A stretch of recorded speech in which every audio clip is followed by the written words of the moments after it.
Lectura del conflicto de los siglos, capítulo 12. Francisco I se vanagloriaba de ser uno de los dirigentes del gran movimiento que hizo revivir las letras del siglo XVI. Tenía especial deleite en reunir en su corte a literatos de todos los países. A su empeño de saber y al desprecio que le inspiraba la ignorancia y la superstición de los frailes se debía, siquiera en parte, al grado de tolerancia que había concedido a los reformadores. Pero en su celo por aniquilar las herejías, este mecenas del saber expidió un edicto declarando abolida la imprenta en toda Francia. Francisco I ofrece uno de los muchos ejemplos conocidos de cómo la cultura intelectual no es una salvaguardia contra la persecución y la intolerancia religiosa.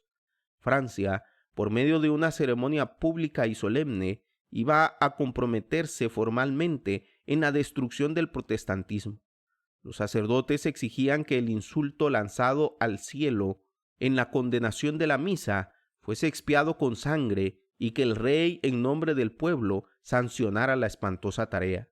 Se señaló el 21 de enero de 1535 para efectuar la terrible ceremonia. Se atizaron la saña y los temores supersticiosos de toda la nación. París estaba repleto de visitantes que habían acudido de los alrededores y que invadían sus calles. Tenía que empezar el día con el desfile de una larga e imponente procesión.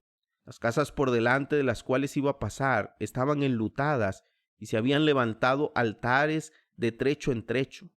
Frente a todas las puertas había una luz encendida en honor del Santo Sacramento. Desde el amanecer se formó la procesión en el palacio. Iban delante las cruces y los pendones de las parroquias y después seguían los particulares de dos en dos y llevando teas encendidas. A continuación, seguía las 4 órdenes de frailes, luciendo cada una sus vestiduras particulares. A esta seguía una gran colección de famosas reliquias. Iban tras ella en sus carrozas los altos dignatarios eclesiásticos, ostentando sus vestiduras moradas y de escarlata adornadas con pedrerías, formando todo aquello un conjunto espléndido y deslumbrador.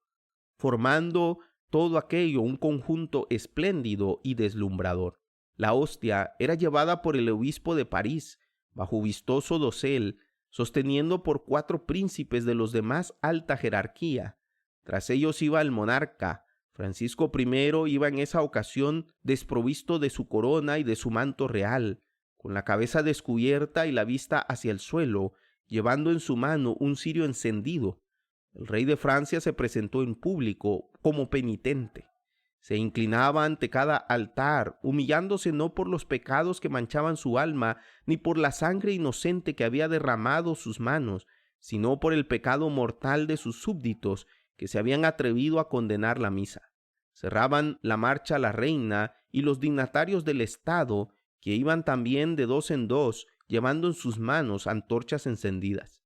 Como parte del programa de aquel día, el monarca mismo dirigió un discurso a los dignatarios del reino en la vasta sala del palacio episcopal.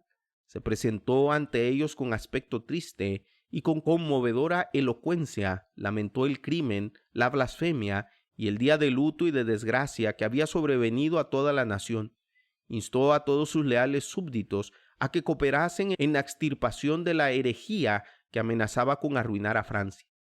Tan cierto, señores, como que yo soy vuestro rey, declaró, si yo supiese que uno de mis miembros estuviese contaminado por esta asquerosa podredumbre, os lo entregaría para que fuese cortado por vosotros, y aún más, si viera a uno de mis hijos contaminados por ella, no lo toleraría, sino que lo entregaría yo mismo y lo sacrificaría a Dios. Las lágrimas le ahogaron la voz y la asamblea entera lloró, exclamando unánimemente, viviremos y moriremos en la religión católica. Terribles eran las tinieblas de la nación que había rechazado la luz de la verdad. La gracia que trae salvación se había manifestado, pero Francia, después de haber comprobado su poder y su santidad, después de millares de sus hijos habían sido alumbrados por su belleza, después de su radiante luz se había esparcido por ciudades y pueblos, se desvaneció y escogió las tinieblas en vez de la luz. Habían rehusado los franceses el don celestial cuando les fuere ofrecido. Habían llamado a lo malo bueno y a lo bueno malo, hasta llegar a ser víctimas de su propio engaño. Y ahora, aunque creyeran de todo corazón que servían a Dios persiguiendo a su pueblo, su sinceridad no los dejaba sin culpa. Habían rechazado precisamente aquella luz que los hubiera salvado del engaño y librado sus almas del pecado de derramar sangre. Se juró solemnemente en la gran catedral que se extirparía la herejía, y en aquel mismo lugar, 3 siglos más tarde, iba a ser entronizada la diosa de la razón, por un pueblo que se había olvidado del Dios viviente. Se volvió a formar la procesión y los representantes de Francia se marcharon dispuestos a dar principio a la obra que había jurado llevar a cabo. De trecho en trecho, a lo largo del camino, se había preparado hogueras para quemar vivos a ciertos cristianos protestantes, y las cosas estaban arregladas de modo que cuando se encendieran aquellas, al acercarse el rey, debía detenerse la procesión para presenciar la ejecución. Los espantosos tormentos que sufrieron estos confesores de Cristo son indescriptibles, pero no hubo desfallecimiento en las víctimas. Al ser instado uno de los hombres para que se retractase, dijo: «Yo solo creo en lo que los profetas y apóstoles predicaron en los tiempos antiguos y en lo que la comunión de los santos ha creído. Mi fe confía de tal manera en Dios que puede resistir a todos los poderes del infierno».